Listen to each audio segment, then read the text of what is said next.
All right, I am talking with Julianaa Satie, the founder of the School of Natural Cookery, and she teaches courses on how to get more intuitive with your cooking. I took a cooking course from her, and I learned so much, and so I'm really excited to be chatting with you today, Julianaa. And I was wondering if you could explain in a nutshell what you mean by intuitive cooking. Well, I hope so. To me, intuitive cooking is the process of creating a dish in the moment by utilizing our whole being, body, mind, and spirit. By following a recipe, we create a dish from the outside of us. It's as if we're jumping into someone else's skin to see what it's like to be them. And intuitive cooking creates a dish that resonates with a complex sense of our wholeness, of who we are, and the benefits are immeasurable. It's as if you're going to use a whole food, why not use your whole self to cook it? But our experience is that people who cook intuitively have great satisfaction and a sense of self-empowerment when they get to control the texture, control the color and the shapes, and the tastes, but more importantly, even maybe the nutritional components. It really is the art of cooking. Yeah, I found that after taking your course, I definitely changed the way I look at cooking, and I have a lot more fun in the kitchen, which is a really great thing to have from a cooking course. Excellent. Well, I'd like to mention that Heather was one of the first online training students. So it was really extraordinary to know that somebody who already had experience but could go deeper with our online program, which is new, and it's been profound in helping many people. So I'm excited about that. Yeah, it was a very fun experience. Now, how did you learn how to cook intuitively? And you talk about cooking as choreography. How did that come about? How did you learn how to do this? Well, I believe that as we intuitively go through our lives, we Uh-huh. kind of piece together things that we're here to do or that interest us. And if we follow that path, just like creating a dish, if we follow that path, we end up with a sense of contribution and wholeness. And I was invited to design a cooking school for a prominent natural food chain. And that was in 1983. So my motivation was to find a way to teach cooking that was meaningful. I gave up following recipes when I was 20, so I learned to watch myself cook. And I could see what was interesting about how the dishes came together. This is from my dance background. And so I was all the time studying transformational healing, and it brought a level of attunement to my personal sense of wholeness at the same time that I was designing this program, which took 7 years to get it so fine-tuned. It worked in the beginning. But as a former dancer, I was trained to be aware of the energy in me and around me. And being an artist was an ally. Observation became my ally as an artist. And that was pretty much how it developed. Yeah, it's so interesting to watch you cook as part of the course and just see you kind of dance around your kitchen and find the different spices and ingredients that you want to use. So it was really a treat to watch how you create food, and honestly, it changed the way that I look at cooking. So like you, I gave up following recipes, which was probably the biggest source of frustration for me, was trying to find a recipe that I could use based on what I had in the kitchen and what I wanted to make. Very rarely do you come across a recipe that's exactly what you want to make. Cool. That's so affirming. I love that. Now, when you were writing your book, Intuitive Cooking, you said that you fell in love with plants. What do you mean by that? Well, I fell in love with the plants when they healed me. And it was through the process of uncovering this language of cooking that we teach that my relationship with the seed foods, the grains, vegetables, and beans, expanded into an intimate journey. I realized that if I address their needs, my needs are also satisfied. Mhm. So in our coursework, we take time to understand the distinction between the primary elements and what they need for their transformation. It's a bit esoteric, but it's fun to develop an authentic relationship with food and cooking. It's like the primary colors to an artist. So these colors can create the whole spectrum. But in the nutritional world, in our what our body needs, we need carbohydrates, proteins, fats, and liquids, and minerals and vitamins.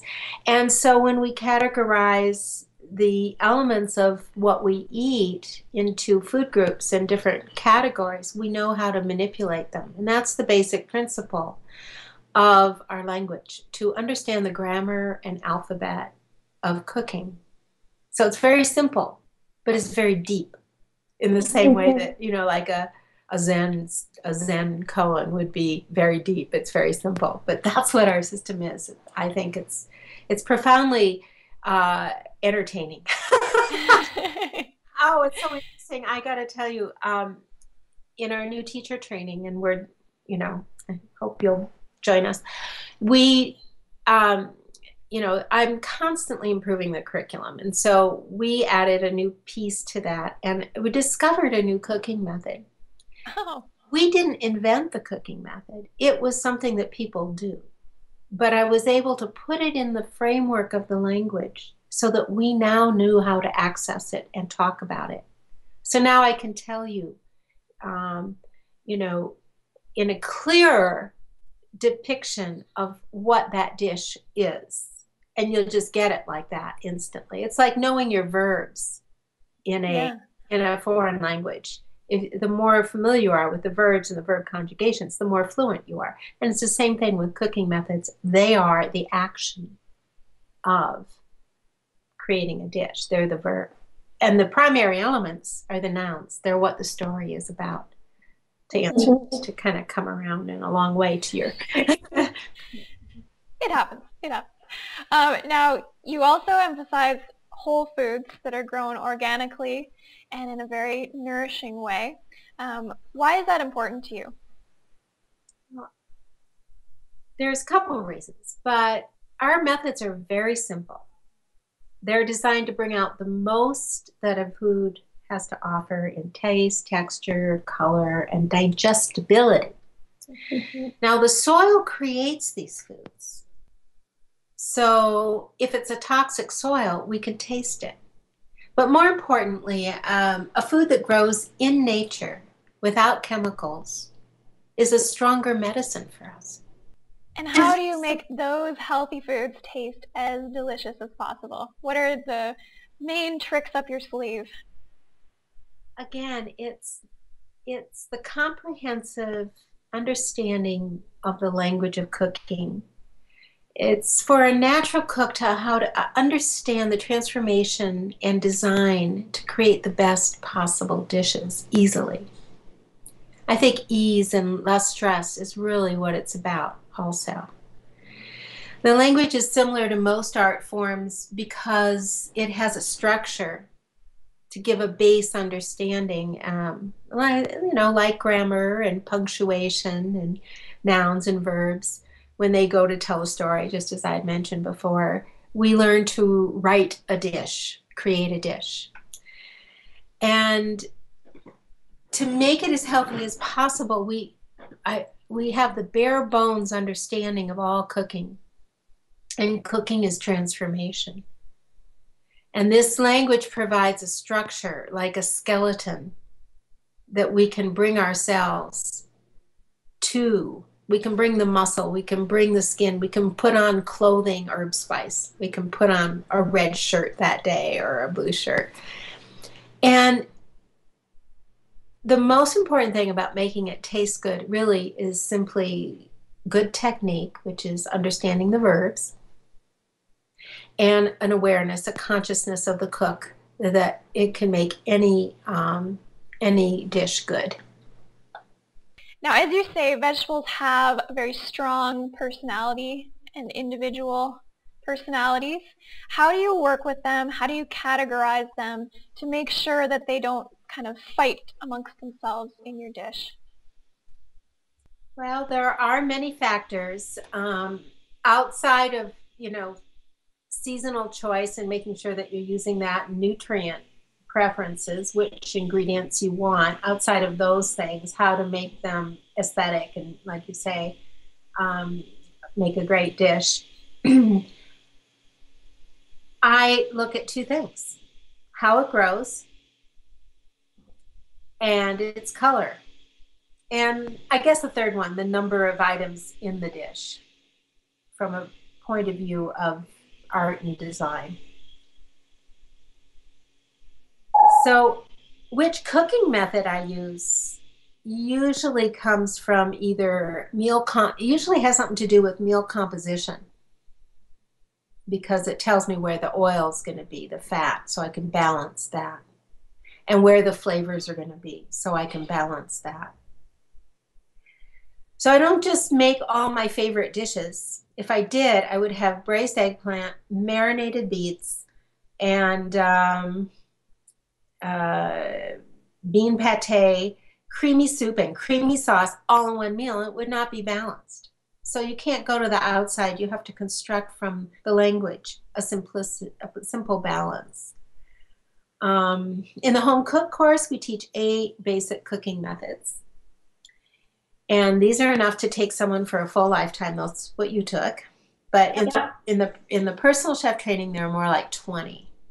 They get a little more refined and just more, it just brings it into the world to see what the world is doing and the complexities. And it's just a more complex, it's like advanced language. If you study, 2 years of Spanish and then you go into conversational Spanish and writing in Spanish, that's sort of what our pro course is about. Now, when you add seasoning and when you add salt, you say that you add it to fit. Now, most recipes talk about to taste. What is the difference there between to fit and to taste? Well, my experience is that when we use the theory of to fit, we cook more accurately and more quickly, more efficiently. And each time I taste a dish, if I didn't know to fit, I would have to taste to see what goes in, how much have I put in. Well, I'll just put in a little bit because I'm not sure. Well, then you might put in something else and a little bit, and because that didn't quite do it. And so then you add a little more of something else. And before you know it, you have a very crazy dish. When you go to fit, you're right on, spot on. And it starts by, and you don't tire out your palate either. You start by picking the size of your vessel. How much food do you want to make? So everything has to fit that vessel. And it is very systematic from there. It's a balance between the right and the left brain process. And you really get spot on with to fit. It's very fast. Yeah, I've noticed a big change in thinking about things to fit as opposed to taste. I still am working on it, but I'm getting there. And that's what our hands-on classes are for. If you can ever come for a weekend of cooking, that's where the teacher will really support your intuition and help you understand how your judgment is working, what your brain is doing. And that's just the one thing that doesn't translate online as well. But as long as you like your dishes, we're happy. What I find often when I get feedback from people on their cooking is that the thing that they're lacking most is confidence in themselves, in what they're able to create in the kitchen. And I found that your course was really, really helpful in that. Obviously, the hands-on would be better. What kinds of things do you say to help people gain confidence in themselves and in their intuition when they're cooking? Well, there's no mystery to cooking. There's magic, but there's no mystery. And the language of cooking demystifies it and tells you straight up. So I'd say study. Study the structure, study the language, get your tools to be free. Understand what happens when you put in salt, when you use oil, and why you're using it. Understand the transformation when you're using a lid and when you're not. These are simple things. It's very easy for an artist or an engineer or anybody to kind of take this structure and download it in their understanding. And then while you're cooking, you want to observe the theories of cooking in our language. We'll begin with one ingredient from each category and practice the methods. Become confident that you understand the ratios and why you're doing this method this way and this and that. And be confident that your dishes are simple and good. And once you understand the technical aspect of cooking, you can explore new combinations, always paying attention to the transformation of the dish and to your heart center, where we align the physical body, the chakra system, the inside of the person, to make decisions about how wild can you go? How far do you need to go? I have a theory that if you don't know why an ingredient's in a dish, don't use it. If you can't taste it, if it's not functioning, don't use it. It'll just throw off the entire dish. So knowing why you're using ingredients is important, and it takes some study. But once you get that, and it's probably about 30 hours, our week-long course is 30 hours, and yet you can do it online in your own timing, and I think you get, well, now people get 3 months to go through the course that we put you through in one. Wow. So there's more time, and so as you work the awareness of it, you get a stronger heart center, and you train your heart center, and this paying attention is immediate biofeedback loop to the food. So the food feels it's getting attention and love. That's the love everyone says they're putting in their food. It's this way of seasoning to fit that demands you to use your heart center. So we all like attention, and so do the plants. So you get confidence when your dishes taste good. Even when the point of paying attention is to understand if something's off and how to fix it. So our system should give you enough structure to know when the grammar is bad. You know, if someone's using, anyway, and that's what I'm for. I love teaching this class online because it's a language, and we can dialogue, and we can troubleshoot almost anything. So the dialogue, the back and forth, really I can give people structure to feel where their confidence is needing strength. I can give them a certain structure that will walk them through. A lot of people come in and they go, well, I'm not sure where to start, even though it's all laid out. So that's what a teacher's for, and that's what we're here for in that online sense. And in the studio. It's for people who want to take responsibility. It's not for people who want to be told what to do. So I don't know what the percentage are of people in the world like that, but I think it's growing. I think people are tired of being told by doctors what to do and it not working, or being told by the government what to do and it's not working. And once we self-empower in our daily practice, this is like a yoga practice, cooking, the yoga of cooking, daily practice with the language is like the asanas. It's the structure on which how to bend over. Now, you know how to bend over and you know how to steam. Well, let's bring technique to it. Anyway. Technique and awareness, I think. And awareness, that's the other one, yeah. It's definitely a triangular situation. I just gave my first talk on the energetic nutrition of intuitive cooking. Oh, that sounds very interesting. I had no idea how it would go, but it was pretty profound, and I'm delighted, and I'll be doing more of it. But it really is using all the body systems, the mind, the mental body, the physical body, and the spiritual body, this chakra system on the inside. And when you understand how all these things relate to food and our language of cooking, and then you study, you can bring it all together. Well, thank you so much for chatting with me today, Julianaa. Heather, appreciate it.